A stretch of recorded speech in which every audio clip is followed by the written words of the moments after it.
Hey, Mike here. I just wanted to let you know that you can listen to Dark Poutine early and ad-free on Amazon Music, included with Prime.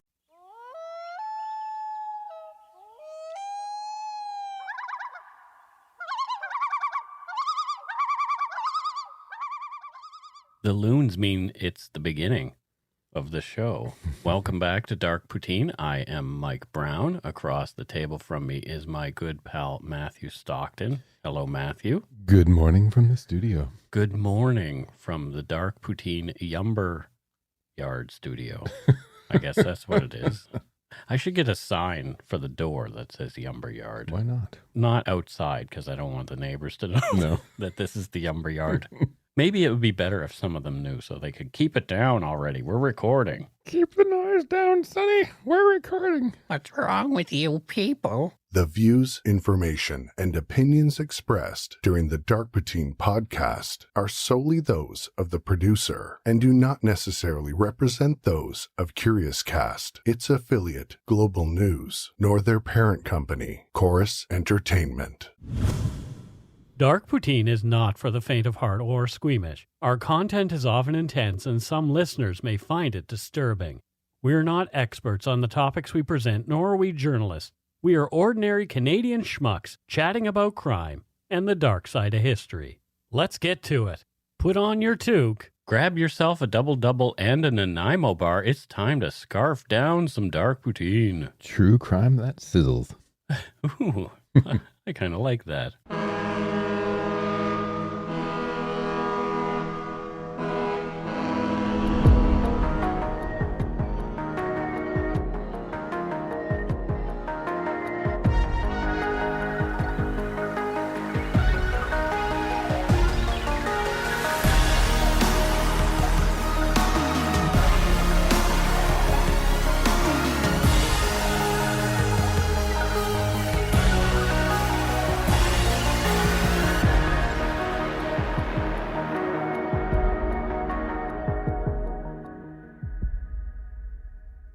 Toronto theater magnate and enigmatic millionaire Ambrose J. disappeared without a trace on December 2nd, 1919, only a day after having made a lucrative deal to sell his ownership interests in his chain of theaters, including the Grand Opera House in Toronto. People interested in the case suspected one of two theories were the most likely for the tycoon's abrupt disappearance. Either Small had run off with somebody and gone into hiding under his own steam, or a group had abducted and very likely killed him. This case has become one of Canada's oldest mysteries, as more than 100 years later there is still no answer regarding Small's ultimate fate. You are listening to Dark Poutine episode 213, The Mystery of the Missing Millionaire, Ambrose Small.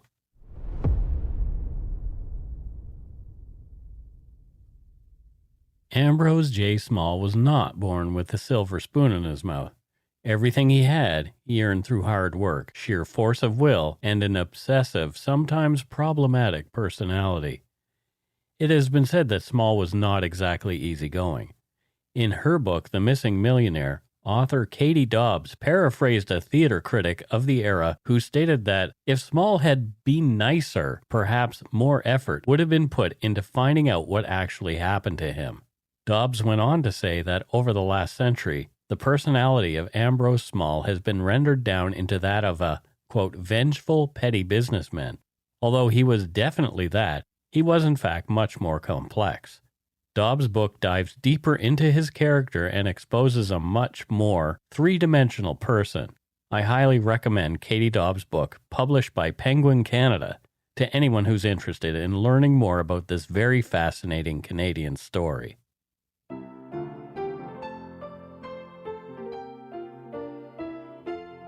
In the winter of 1866, after having been married only a year, Ellen and Daniel Small, a hotelier, welcomed their first child, a boy they named Ambrose Joseph, whom they soon had baptized in the Catholic Church.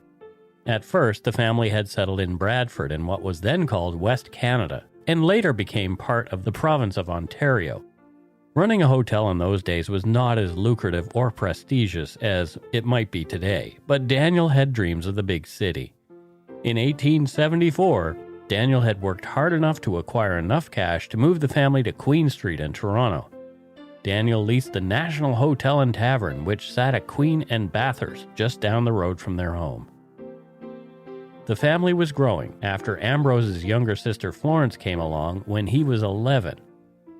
Ellen and Daniel did their best to instill their children with a strong work ethic. They were upwardly mobile as well. In 1880, Daniel was able to move the family downtown, taking over the busy hotel and bar that sat next to the busy Grand Opera House. According to biography.ca, the property called, quote, the Grand Opera House, in which brewer Ignatius Corman had an interest, was situated on Adelaide Street West. It was adjacent to Alexander Henderson Manning's Grand Opera House on the New York-based circuit of Augustus P2, end quote. Ambrose went to work with his father when he was just 13 years old, first selling newspapers, serving customers in the saloon, ushering at the theater, and taking bets on the racehorses. Ambrose loved the entertainment business, but had his eyes set on one day becoming a lawyer. According to Katie Dobbs' book, it was British actor Sir Henry Irving, supposed inspiration for the character Count Dracula, who, upon meeting the youngster, convinced Ambrose to stick with the business of show. Dobbs attributes a quote apparently made by Irving to Ambrose Small, taken from an article published in the January 20th, 1920 edition of the Toronto Telegram newspaper. Irving reportedly said to Small, quote, "The show business needs smart boys like you. Stay in this business," end quote.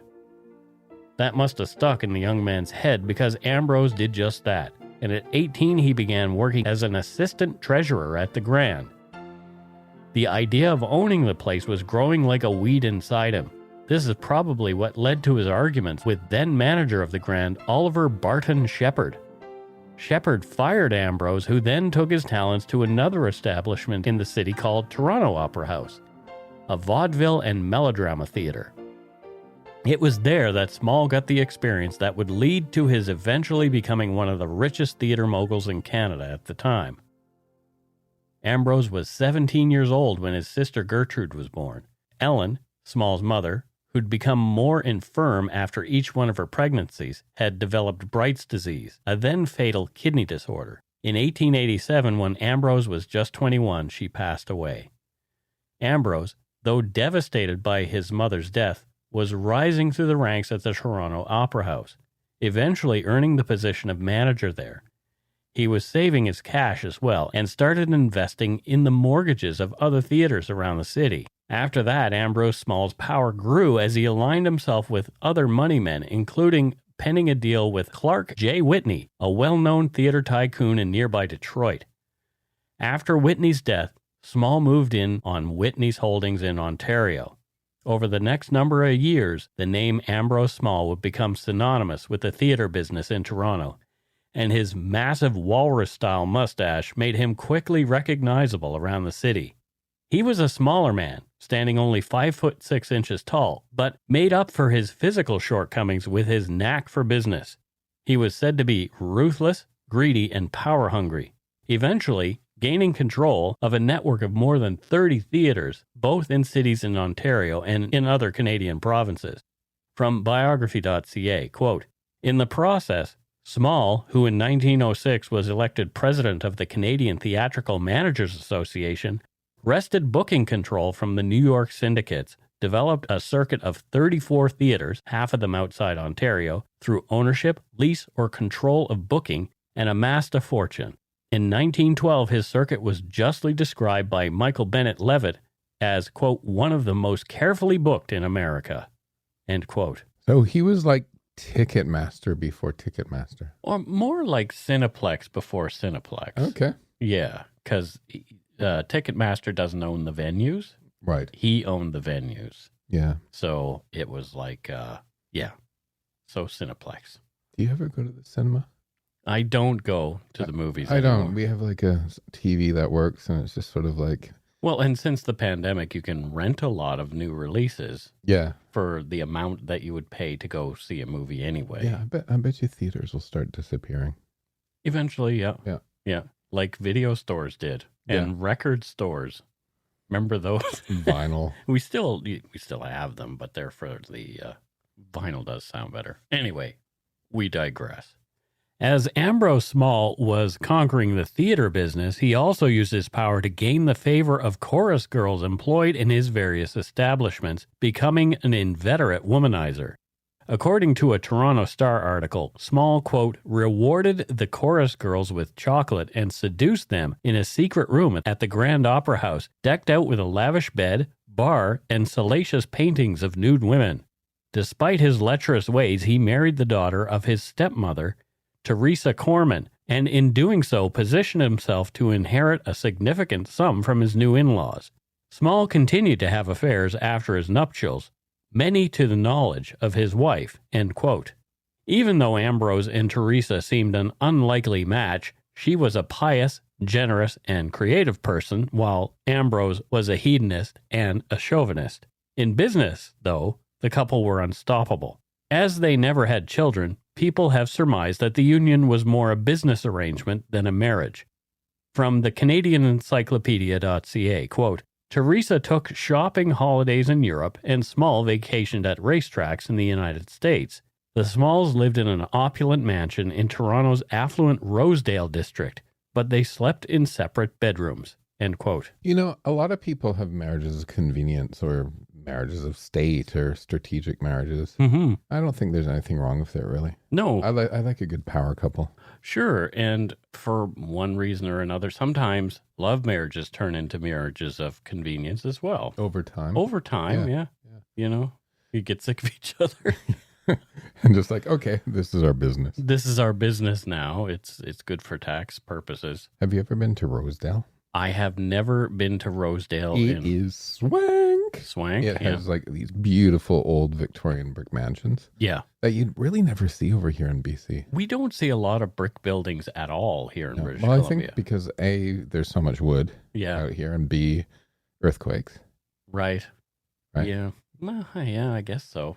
Yeah, and you know, the East Coast is much older Canada, if you know what I mean. Yeah.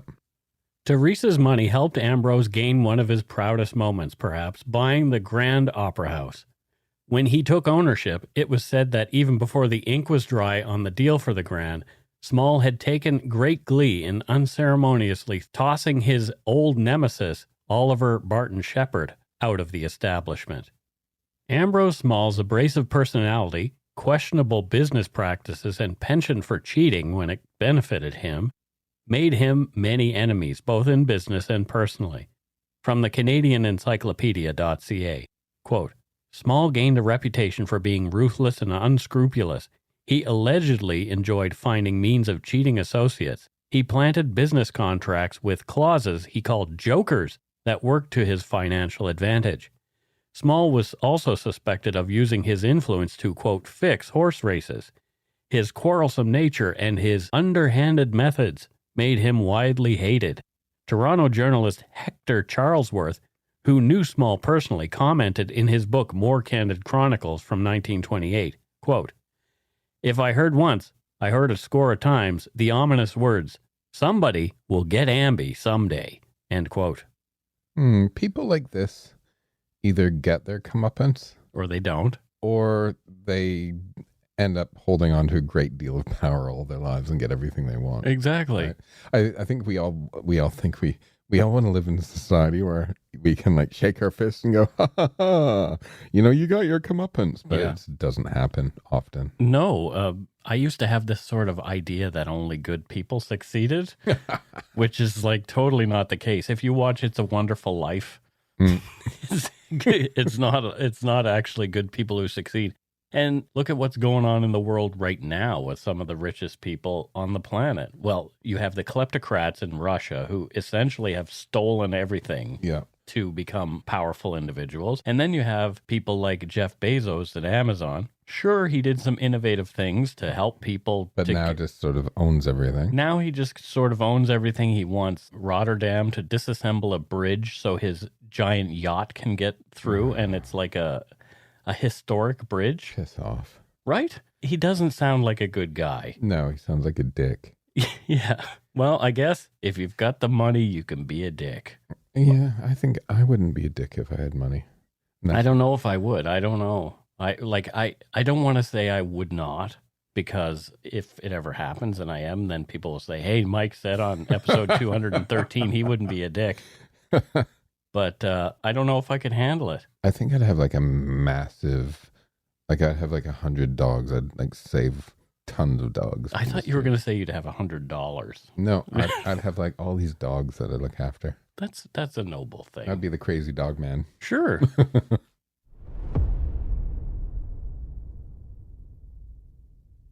Ambrose Small was riding high for almost 2 decades, but eventually people began spending their entertainment dollars on an exciting new medium, moving pictures.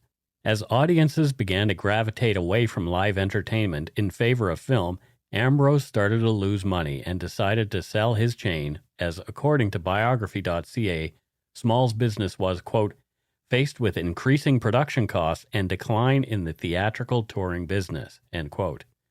What had been a cash cow was now a losing venture, and Ambrose Small hated losing. The buyers he'd romanced and finally convinced to buy the business in November 1919 were a group called Trans-Canada Theatres Limited.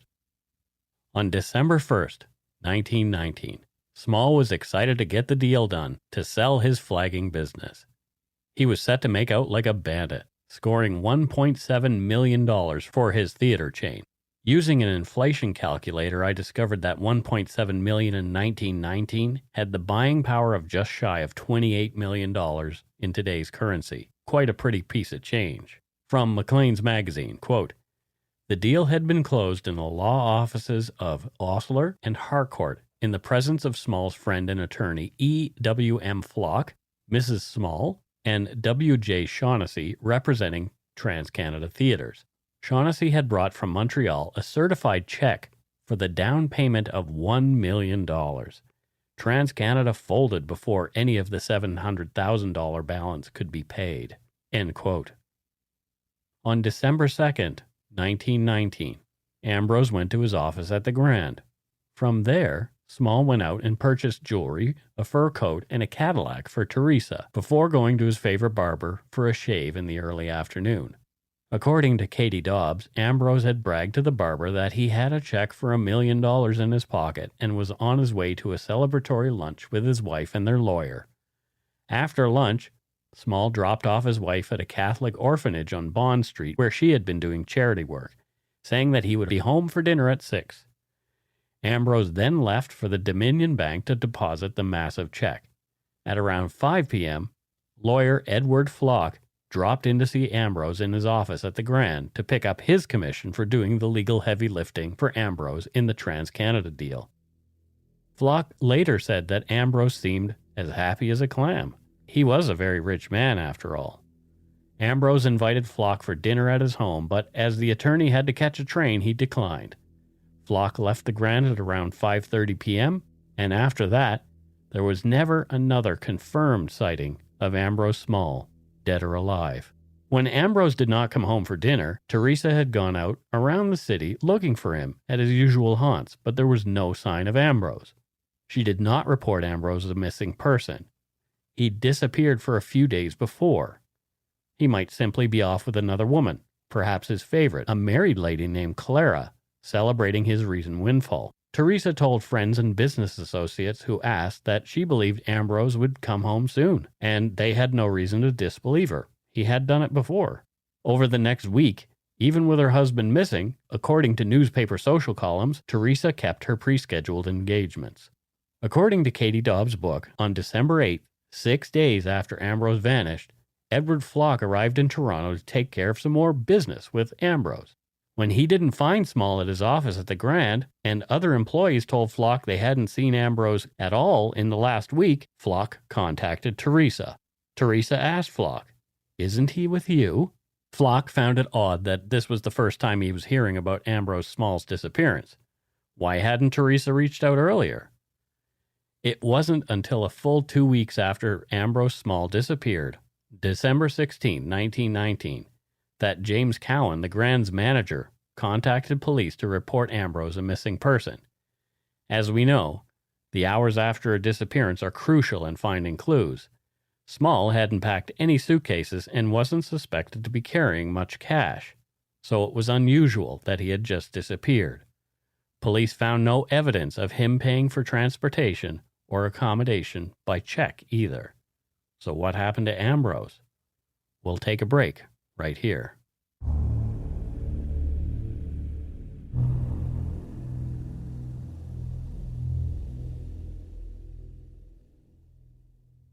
And we are back. Matthew, thoughts so far about Mr. Ambrose Small? And I think on one hand, it's odd that nobody, especially Teresa, didn't report him as missing. Mm-hmm. But on the other hand, it's not odd. He seems to be a guy who sort of did his own thing, traveled a lot, probably didn't report into anyone. Mm-hmm. So I'm not sure if it's dodgy that nobody reported him missing. Right. Maybe there's this I've known people that have just often, they just go away and do their own thing, right? Mm-hmm. And I could see sort of oh, damn, it's been 2 weeks. Right. What do you mean he hasn't spoken to you? I can see that happening with this guy. Yeah. Exactly. And I think that over the years, people have painted Teresa in that way. Yeah. But I think we're going to learn some more. Okay.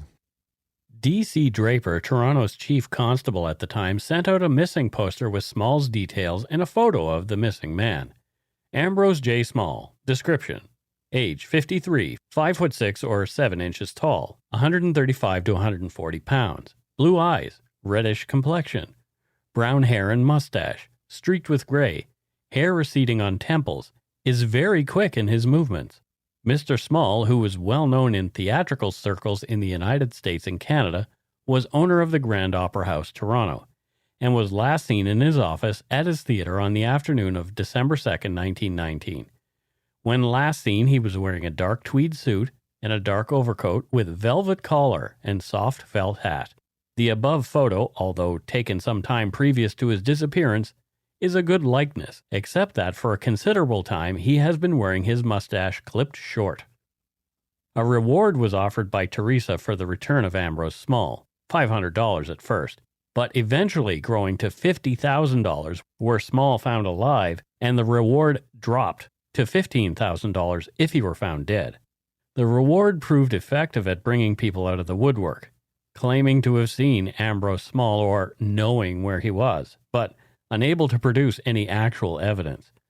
Some people were arrested and charged for trying to con Mrs. Small out of the reward money after providing false clues. So, remember how we were talking about robber barons earlier in the episode? Yeah. Well, as soon as there's money involved, it often brings out the worst in people. Yeah. So we talked about, the rich, ruthless guy character earlier in the show. But at the same time, not so rich people will do bad things as soon as money's available as well. You hear it in families all the time. Yeah. All the time. Someone will win the lottery, say. And then it just... And then, whammo, you have cousins that you've never met before saying, I have my grandmother who needs new legs, and we need to get her mechanical legs. It's like, you haven't spoken to me in 30 years, and now you're speaking to me, right? Exactly. Yeah, it's bizarre, but not surprising. I mean, make your own damn money.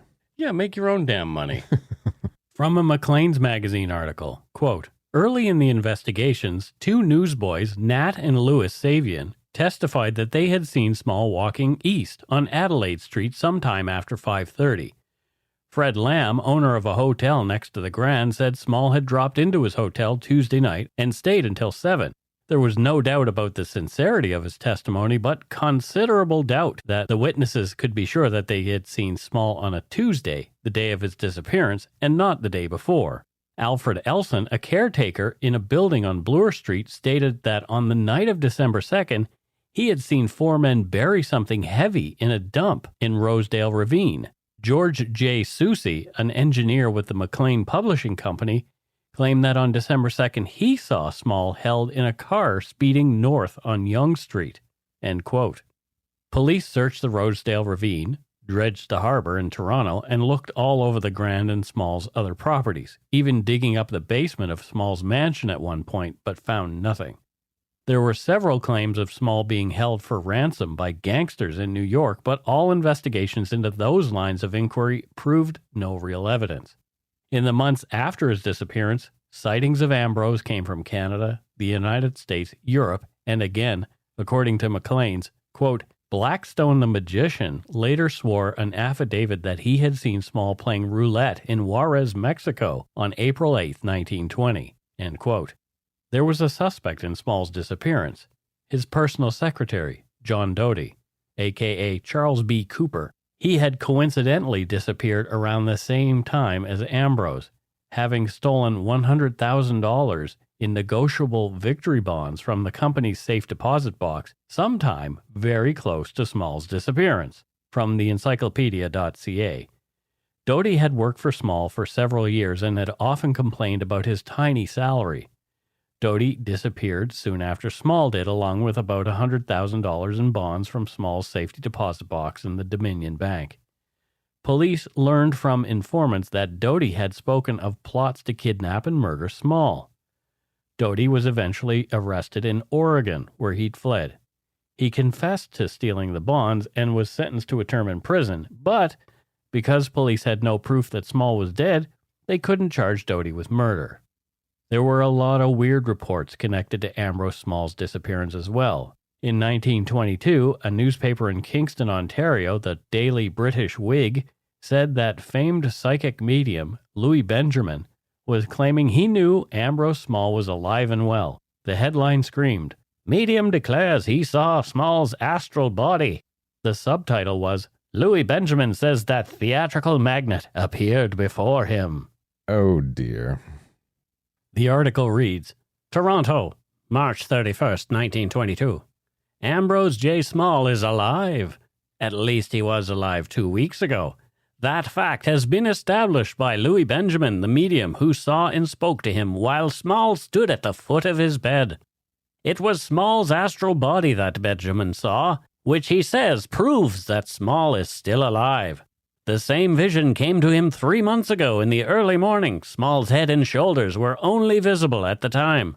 I asked him where he was, said Benjamin, and Small replied that he was on the Isle of Pines. I believe there is some such place. Small said he was on an estate belonging to some person called Armand Desprez. The vision then faded away. It was Louis Benjamin who, with Dr. A.D. Watson, published their first book on the 20th plane 3 years ago. Small's face was solemn and staring, and he looked careworn and haggard. His eyes were filled with pain, declares Benjamin. Benjamin further declared that he asked Mr. Small where he was, and Mr. Small, or his astral body, replied, I'm on a boat now that runs into Honey Harbor and Nantucket, Long Island Sound. In the name of God, have inquiries made regarding these places, especially Boston. This was when he appeared the second time. Honey Harbor is not shown on any map, but the other places are. The Isle of Pines is a small island about 30 miles off the coast of Cuba. It was a notorious resort for pirates some years ago. End quote. And what's the expression? Butt kiss? Bum kiss?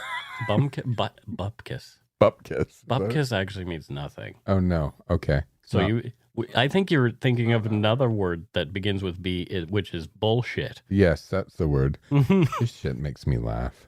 Yeah, I mean... But in newspapers back then, always printed this stuff. Morgan and I talk about things like this on Supernatural Circumstances, and people are looking into remote viewing, right? Psychic. What's remote viewing?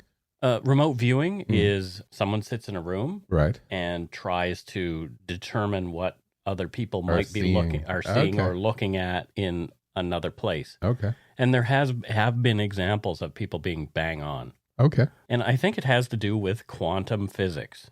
If you look at the quantum world and how like quantum entanglement works and all that kind of stuff, it's a big discussion. But people like this guy, Louis Benjamin, take away from the actual discussion. They give people like yourself, who is a naysayer, a bias against the real science behind this stuff. And it prevents people from being open-minded enough to look into things that might be going on.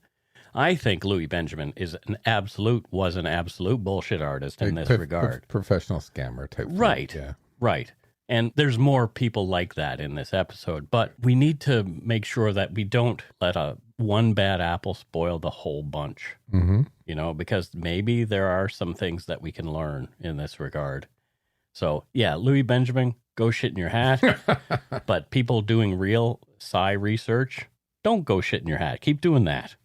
There were other weird theories about Small's disappearance. Some thought perhaps he was somewhere not knowing who he was, suffering from amnesia after some kind of injury or illness. Some people even surmised that flying saucers had absconded with the missing theater mogul. Perhaps they wanted to open a chain of theaters on some faraway planet and needed an expert. Even author Charles Fort, an American writer who specialized in anomalous phenomena, made interesting observations regarding Ambrose Small's disappearance in his book, Wild Talents. Ford, whose name became the inspiration for the term Fortean regarding odd phenomena, seemed to think that perhaps Doty had been involved in what became of Small, that the embezzlement and the disappearance had to be related. I think he might be right. But he also made another weird connection. He wrote, quote, "Before I looked into the case of Ambrose Small, I was attracted to it by another seeming coincidence. That there could be any meaning in it seemed to be so preposterous that, as influenced by much experience, I gave it serious thought. About 6 years before the disappearance of Ambrose Small, Ambrose Bierce had disappeared." He was a writer. Newspapers all over the world had made much of the mystery of Ambrose Bierce. But what could the disappearance of one Ambrose in Texas have to do with the disappearance of another Ambrose in Canada? Was somebody collecting Ambroses? There was in these questions an appearance of childishness that attracted my respectful attention." End quote. Ambrose Small's sisters, Gertrude and Florence, became involved with the investigation, accusing the Toronto police of a papist plot to cover up the murder they felt Teresa had somehow been involved in. Ambrose was declared legally dead in 1923, and in his will he had left almost everything to Teresa, making her a very rich woman and making his sisters very angry. They felt they had been shortchanged and claimed that Ambrose would never have cut them out so coldly. They sued, but lost, sort of. From Maclean's magazine, quote, "On April 29, 1924, a settlement was reached under which the Small sisters were each to receive the interest on $100,000, which Small said she would have given them in the first place, with the principal thrown in. Justice Logi's final words were, quote, "The plaintiff, Mrs. Small, leaves the court without any stain whatever upon her character," end quote. I never understood these sorts of settlements, Mike. Mm-hmm. So if somebody leaves their estate to somebody else, yes, that's their business. It is. It was their money. Mm-hmm. They made the decision, but so often people sue to get it changed. And the dead person isn't there to argue it anymore. No, and like you were a dick. I'm intentionally not giving you money. Yeah. And then the person who was left behind, who was actually left anything, has to defend the fact that they received everything. Yeah. And then they will give a settlement to make people be quiet because it begins to eat into the actual cash. It's so weird. Like, yeah. If I was a judge, I'd be like, well, was he of sound mind when he did it? Yes. Okay. Well, that was his last word. So go away. Yeah. I wish I wish it was that cut and dried and that I understood the legal system more, that I could say that was the right idea. But I don't know. Obviously it isn't if this kind of stuff happens. Yeah. So. Years after Small's disappearance, Teresa said that she thought Ambrose may be, quote, "in the hands of a designing woman," end quote. Which one? Dixie Carter, Annie Potts, or Delta Burke? Oh, you're going all the way back to... Do you remember Designing Women? I remember Designing Women. I think Dixie Carter and Annie Potts were kind of the nice ones, and right. Delta was a bit more sketchy, so it would be a Delta Burke sort of character. So he was dating Delta Burke. Well, actually, if I think about it, Teresa, when she was younger, sort of had a Delta Burke-esque look to her. Okay. As did Clara, this other woman who we're just about to talk about. Okay. Teresa thought perhaps Ambrose had been abducted by a woman acting on behalf of a group of criminals and had died maybe by accident while being held. She had, in fact, among Small's personal effects while he was alive, found a bundle of saucy and obscene love letters from Clara Smith and a few other girlfriends. Clara was the married young woman that Small had been known to have been involved with. Small had burned the letters in their fireplace, pledging fidelity moving forward, but Teresa knew he had not kept his promise, although he'd been more secretive afterward. In 1928, the Toronto Grand was razed by wrecking crews. Police were in attendance, perhaps expecting to find the bones of Ambrose Small having been secreted in the walls or floor of the theater, but nothing turned up. The same year, a noted Viennese criminologist and psychic of sorts, Dr. Maximilian Langsner, said that he had solved the mystery of Ambrose Small's disappearance and would soon produce the skeleton of the missing millionaire. He'd already been made famous in Alberta, where he'd used his psychic and hypnotic powers, successfully solving the murder of 4 people apparently perpetrated by a farmhand named Vernon Boer. The doctor had somehow led police to the gun used by the youth in commission of the crime. Boer was reported to have been so upset by the uncanniness of Dr. Langsner's powers that he surrendered to the authorities and confessed to the murders. Regarding the Small case, Langsner had one stipulation, of course, that all expenses in his investigation were to be paid by the City of Toronto. Although skeptical, the police agreed to move forward with Dr. Langsner. According to John Marlowe's Canadian Mysteries of the Unexplained, quote, sitting in his luxurious Toronto hotel suite, the doctor conducted seances and astral trips. Police were dispatched following each and every divination, but to no avail. The failure, Langsner maintained, had nothing to do with him. Rather, the fault lay with the police themselves, who were obscuring his visions. End quote. Ooh, of course. Yeah, right. It makes me laugh. So he's sitting in this, you described as luxurious hotel that the police probably paid for. They absolutely did. Right? Making shit up, and then when it doesn't work, oh, it's your fault. You're obscuring my visions. Yeah. Your doubt is obscuring my vision. Yeah. Come on, buddy. Like, again, somebody else who gives actual parapsychology, psychic phenomenon a bad name. Poop on you, Mr. Langsner.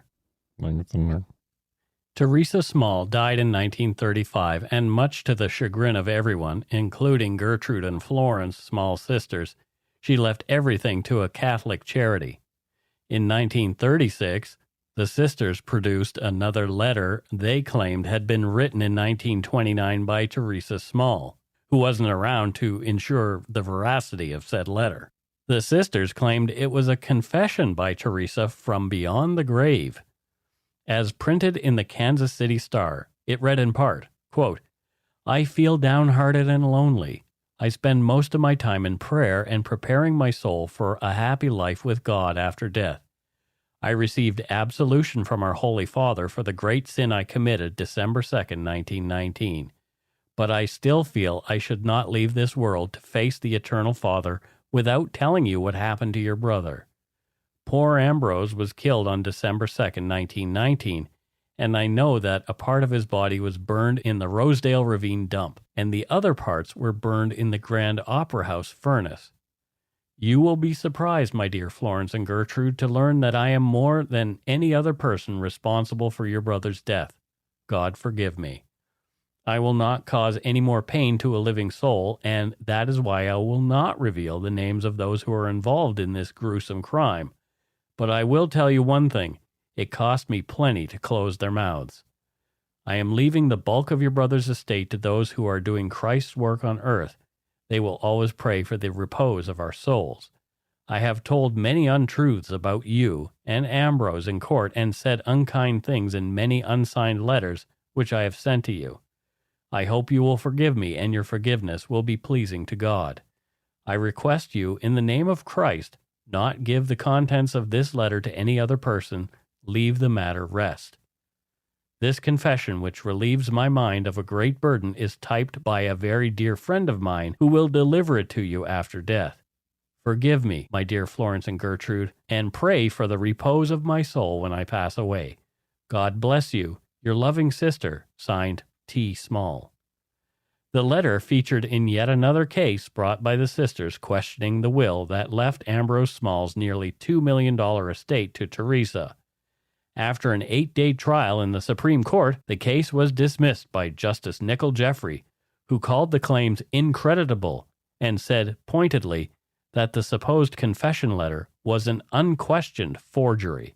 End quote. So did these two sisters get jail time for wasting court effort or forgery?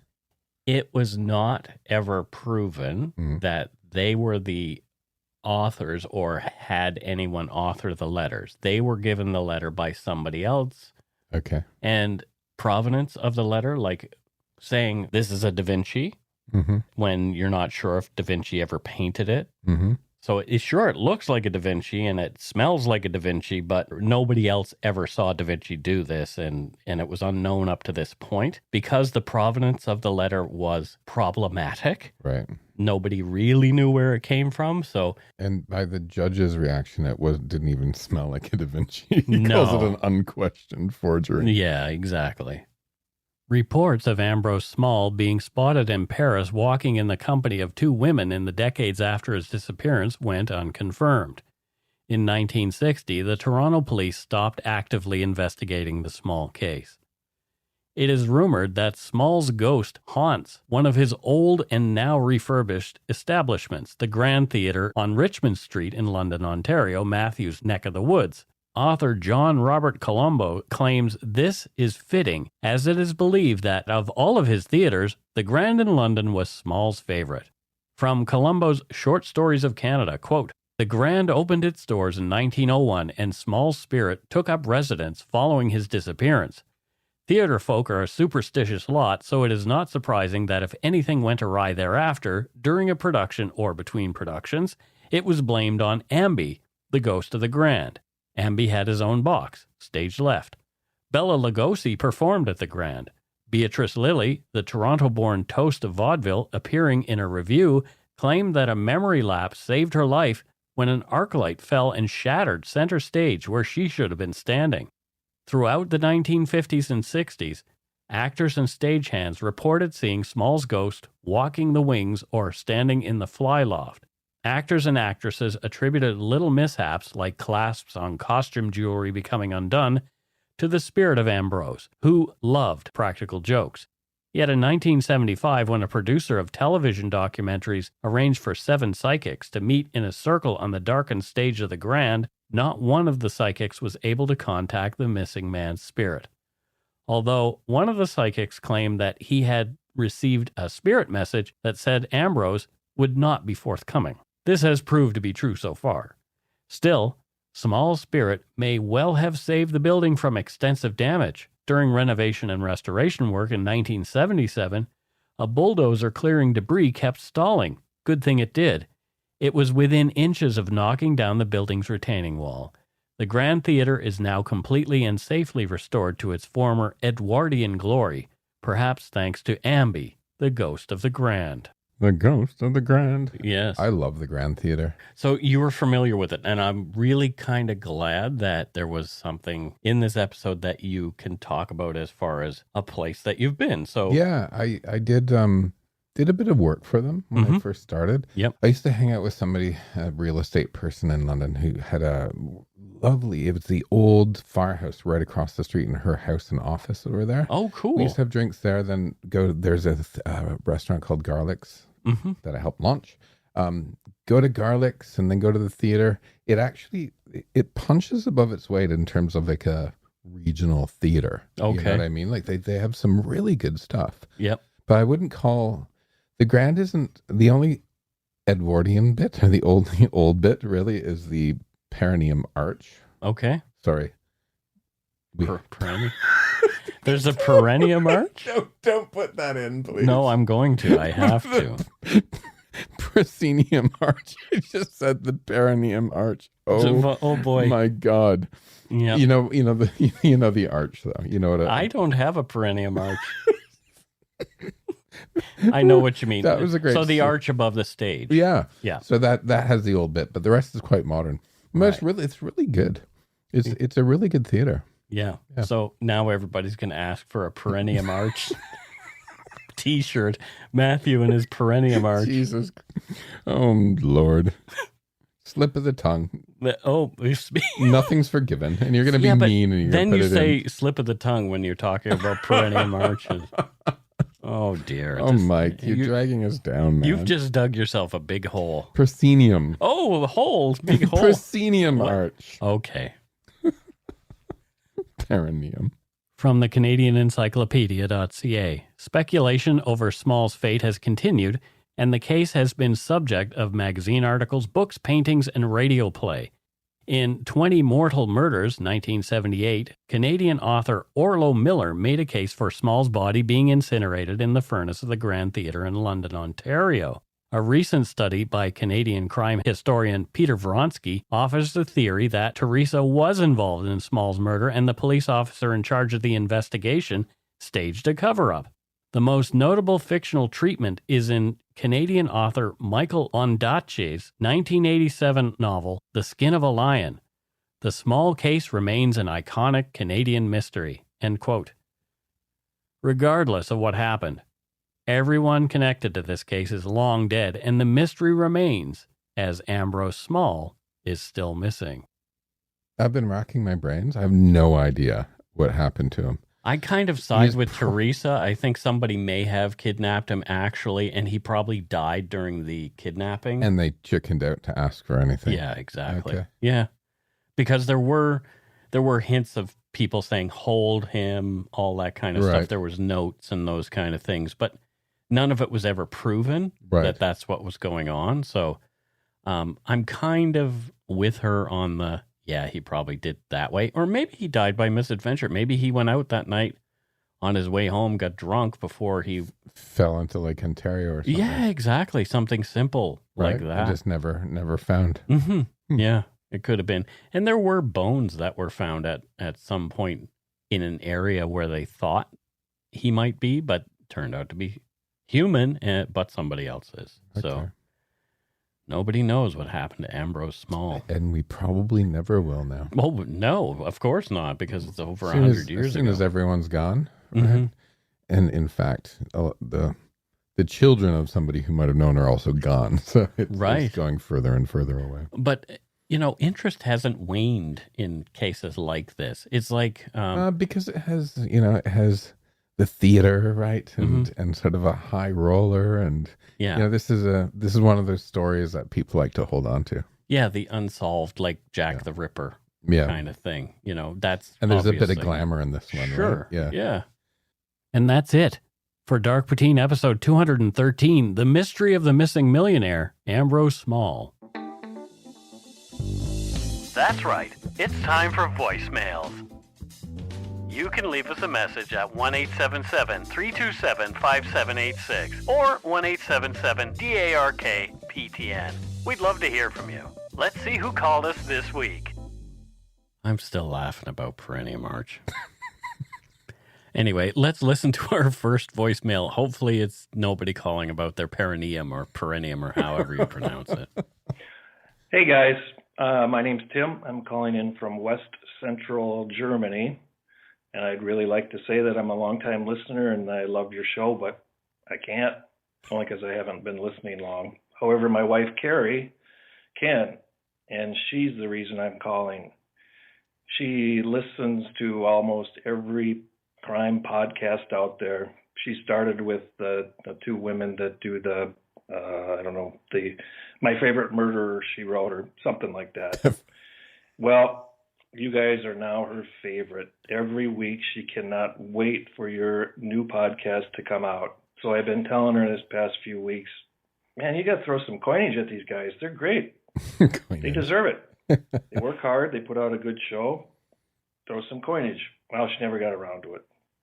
So in honor of her milestone birthday I had, I've decided to make her a Patreon and compliment you guys in that way.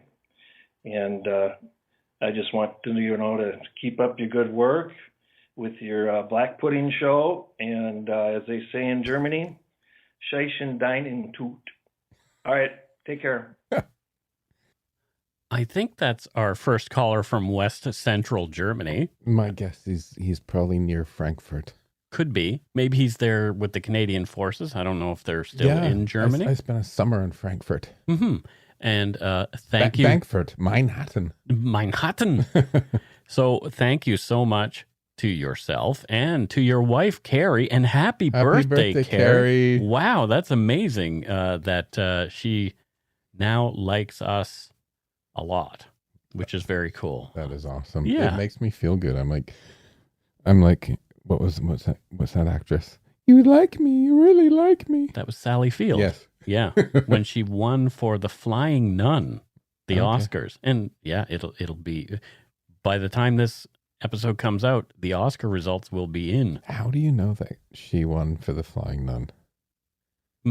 I don't know. I have a mind for trivia. Random. Yeah, no, I love entertainment trivia. Okay. Yeah. Are you going to watch the Oscars tonight? I'll watch a bit of it. We'll talk a bit about that in the after show. Which Carrie can now listen to because she's a Patreon. There you go. And so next up, we have another voicemail. Hey, Mike and Matthew. This is Taylor calling from Calgary, Alberta. I just wanted to call and thank you for Dark Poutine and all the work you put into it. I especially love the chats you have at the end of each episode when doing the voicemails and Patreon shoutouts and how authentic you both are. I've been listening for a long time, and I've been thinking about leaving a voicemail, but my nerves always seem to get the best of me. But, Mike, I've noticed a trend where people suggest a more well-known case, and you tend to always think you have nothing to add to it.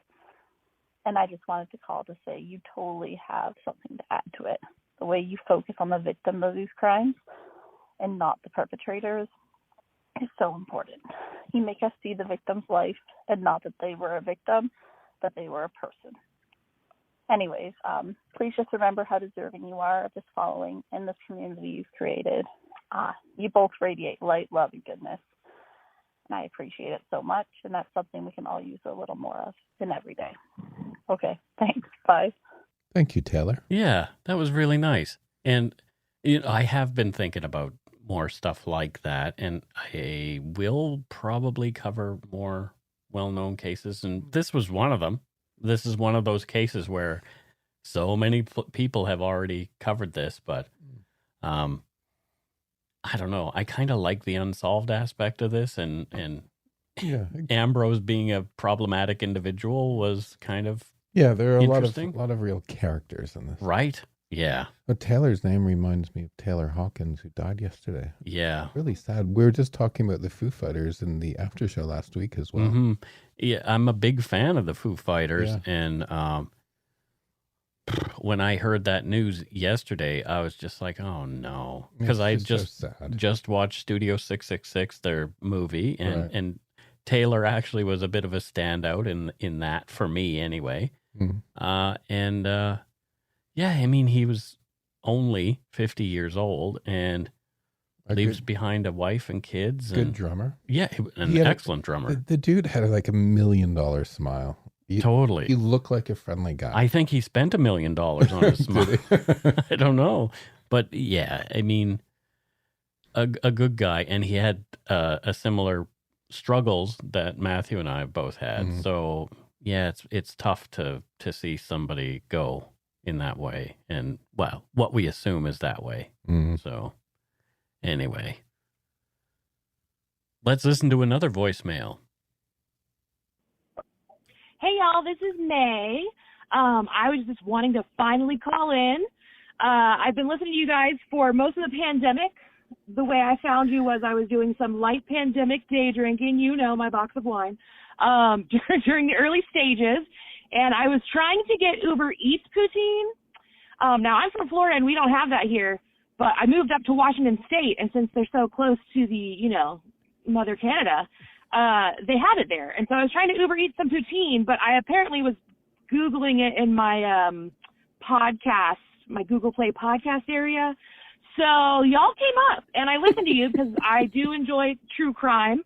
My theory is that if I can think of all the scenarios, maybe they won't happen. Maybe I can see it coming. But I love what you guys have done. I love your format. I love the stories you tell. I love how respectful you are. It's hard as a lady to to trust dudes, especially when it comes to violence. From my perspective and my experience, it's difficult, and I just love it when I find men that purport it. And especially you, Mike, that whole debacle that happened before with the person who shall not be named, when you came out and did what you did to keep your fans safe, that warmed my heart so much. And I just want to say I appreciate it. I love you guys. Keep it up. One day I'll come up to Canada when I finally get my, passport in order. I'm really bad at paperwork. So y'all have a good time. And I'm going to say this, but don't let my Southern grandma hear it. Y'all go take a shit in your hat. All right. Bye now.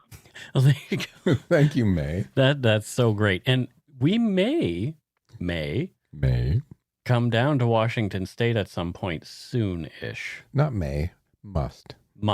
Yes, we must. No, it'll be great. I really want to do it. You mentioned it last week, and I'm like, I'm totally up for that. Yeah. So I have to make some phone calls and have some chats with some people who I know are in the Seattle area, and we'll see about making something happen there.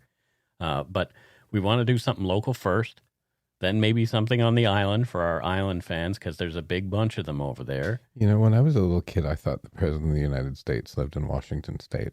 I did too. But he doesn't. No. So, oh well. Everything's named Washington.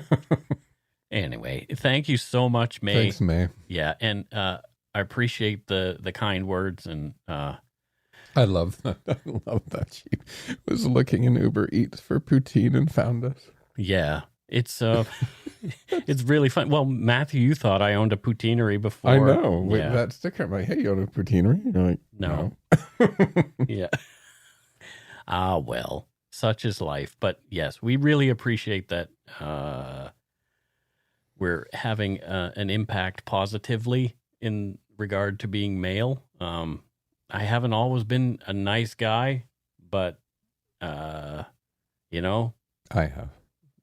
Okay. But yeah, we're trying. Anyway, let's listen. We've got one more voicemail here, and it's a short one, so it looks kind of fun, though. All hail the king and queen of dark poutine. Hi, Mike and Matthew. This is Caitlin from Niverville, Manitoba. I couldn't believe that there wasn't a hail to the king and queen reference in reference to the banter you two, Mike and Matthew, had in episode 211. I just wanted to say thanks for telling the victim's story so respectfully and kindly. You guys balance the seriousness of the crimes with a little bit of tasteful humor so that it doesn't diminish from the crime. And then your listeners are hopefully chuckling a little bit instead of just crying. Also, the hilarious banter between you two is so great that I often find myself laughing out loud. And so often my dog Callie stares at me and is like, what are you listening to now? But that's fine. Anyways, all this to say, you guys rock, and I want you both to have an awesome day. Take care. Bye. Well, thank you so much. That means a lot. That's the first time my humor has ever been called tasteful. Yeah, right? Well, I do cut out the You do. distasteful things. Mike leaves half of me on the edit room floor. Well, it's like, oh my God. No, that's not true. But interesting. I guess we're the king and queen of dark poutine. Boom. That's kind of fun. When we go to Vegas, should we wear like crowns? The king and queen. You'll have a little tiara then. Yeah, I want a tiara and a sash. I wanted the big fancy one that QE2 wore at her coronation. Yeah? Yeah. Apparently it's really heavy. Yeah, of course it is. Yeah, and she had to do neck exercises. It's all gold and big rocks. Yeah, right? She's got rocks in her head.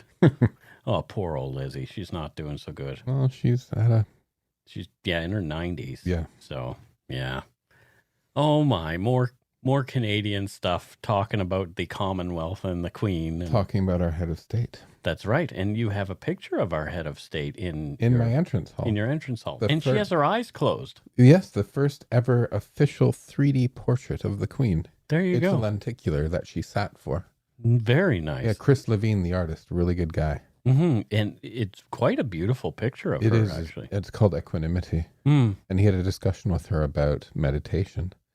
Oh. And she sat for him for this, right? And right. She told him that her meditation was gardening. Good. That's And really cool. I was at Arts Nursery. Call out to the guys at Arts Nursery. There you go. So I've started buying plants before we record each day because the peasant's balcony is going to look fantastic. So it is a meditation. You sit there and you dig in the dirt a little bit, and nothing else is wrong with the world. There you go. Yeah. That's it for this week's voicemails. Again, you can leave us one at 1-877-327-5786 or 1-877-DARK-PTN. We'd love to hear from you, even if it is just to say hi and to tell us to go shit in our hats. If you're stumped for what to chat with us about, a quick story is welcome. So you know what that means. It's time for Patreon and Donut Money shoutouts. Okay, first up is our patron, Carrie Dixon, and we know she's in West Central Germany. I'm guessing because it's posted with the United States. I'm guessing Forces. It's Wiesbaden. Wiesbaden? Boom. Do you think? Yeah. Okay. Well, call in next week and let us know. Call in. Well, yeah, sure. Call in again. But thank you so much, Carrie, and your husband, who sort of likes us. Well, yes, he does. Yeah. But what do you think? Carrie likes us. He likes us. So what do you think Carrie does over there in Wiesbaden? In Wiesbaden? Yeah. Well, I think... Is she in the military or is he? Maybe they both are. Maybe they both are. Mm-hmm. I think she's a sniper, if anything. Yeah? Yeah. Like she's quite a shot from like even 5 kilometers away. But she's not famous for it yet. Okay. Because she only snipes tin cans.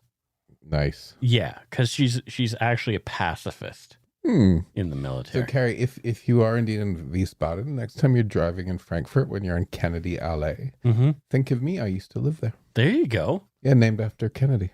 Wow. Yeah, Kennedy Alley. I like when we have sort of people who are elsewhere become patrons. It feels really cool. Everyone's elsewhere. Not many people are calling in from Surrey.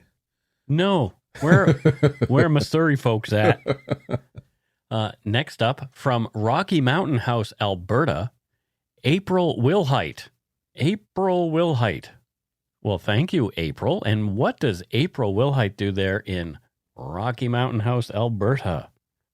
I think she's an architect. An architect? She makes Rocky Mountain houses. Rocky Mountain, because she lives in Rocky Mountain House. Yeah. Of course, she makes Rocky Mountain houses. Sort of, like stone and glass and wood, these modern ones. Yeah. So I was thinking more Alpen. No, I'm thinking like the flat one that's mostly glass on the edge of a mountain. So it sort of fits into the into the landscape. I love a house like that seems to have grown there. Yeah. You know what I mean? Well, that's what she does. Well, that's very cool. Thank you, April. Next, we have from Fitchburg, Wisconsin, in the United States of America, Sheila Gillum. Sheila, take a bow. And what does Sheila do there in Fitchburg? She is the president of the Smiths fan club. The Smiths? Yeah. Did you like the, speaking of the Smiths and other sort of gothy, feel sorry for themselves bands, did you like the picture of Robert Smith in the golf cart that I sent? It says, "We're going for a cry." Yeah, he's just looking all downtrodden, sitting alone in a golf cart. Oh, Robert. Yeah. But Smiths. I have a few friends who have not nice things to say about Morrissey.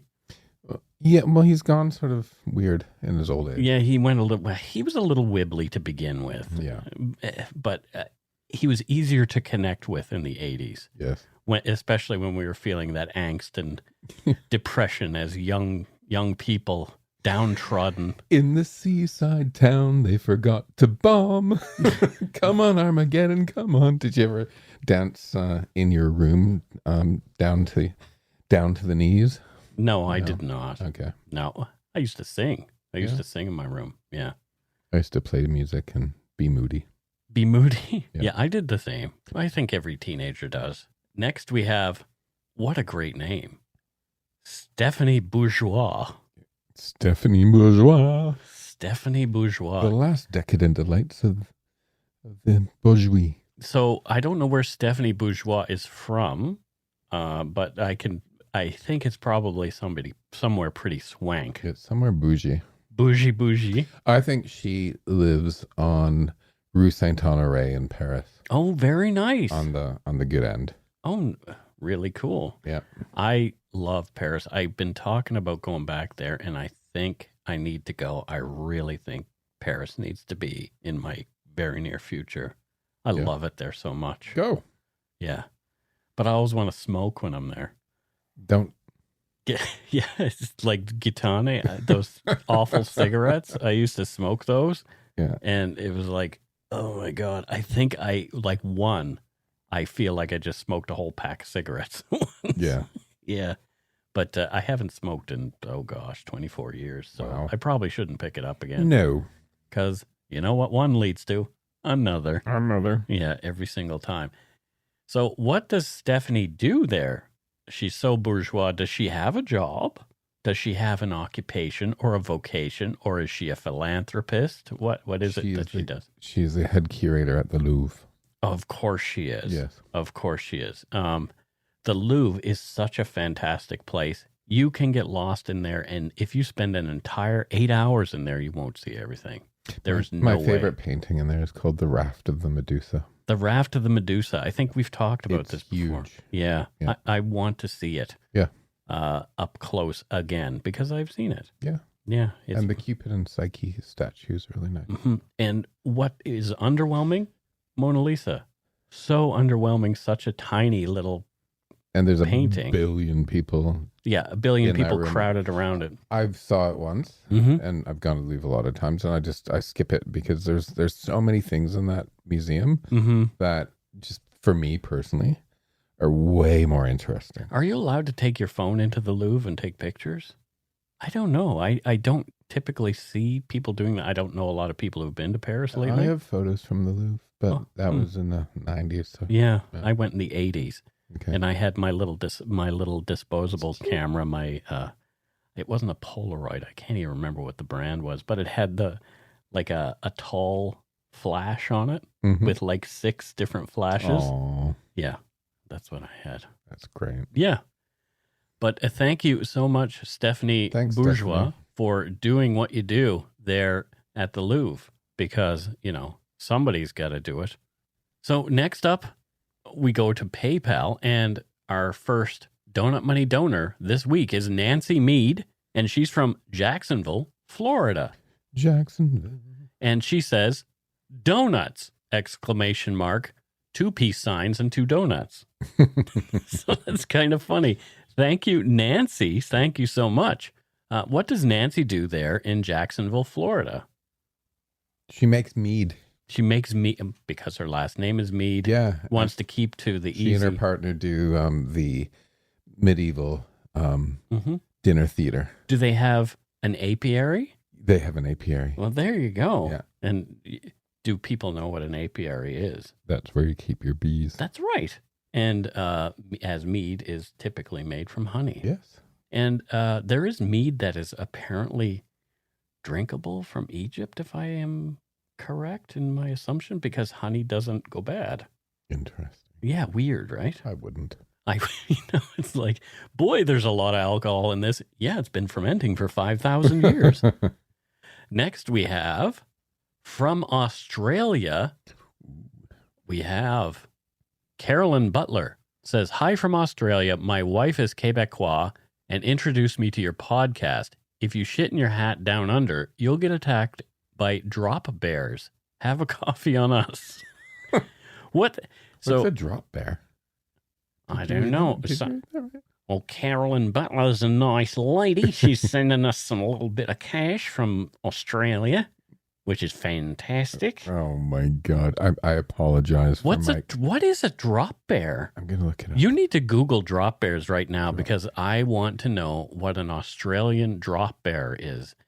If you shit in your hat, you'll get attacked by... Okay, drop bear. Yes? Is a hoax in contemporary Australian folklore featuring a predatory carnivorous version of the koala. Oh, weird. So and they have like pictures with koalas with like vampire fangs and stuff online. Wow, that's crazy. Well, I don't want to be attacked by a drop bear. You know what my dad said? What? About koala bears? What? They smell like, he's a veterinarian, so he would know. Smell like pee. Why? I don't know. I think he told me that. Maybe I'm conflating it with somebody else. But somebody, perhaps my father, told me that they smell like pee. I don't know. He might have said something else about them. Call him and ask this weekend. I'm not going to call him and ask him that. So, Australia has its own little koala cryptid. Yeah, well, I love the cryptids. Speaking of cryptids, supernatural circumstances. Exactly. But thank you so much to Carolyn Butler. And what does Carolyn do there in Australia? She hunts down the drop bears. Of course. Yeah, she's a drop bear hunter. So she's plugging her business, really? Yeah. Ah, okay. That's well, fine. we have some people do that. And, if you want to pay us some donut money to plug your business, we might do that. We're happy. Yeah. Depends. Yeah, if your business is like things that kill people, no, not so much. Well, that could be interesting, though. Yeah, but they can probably afford like a big donation too. Yeah. Yeah.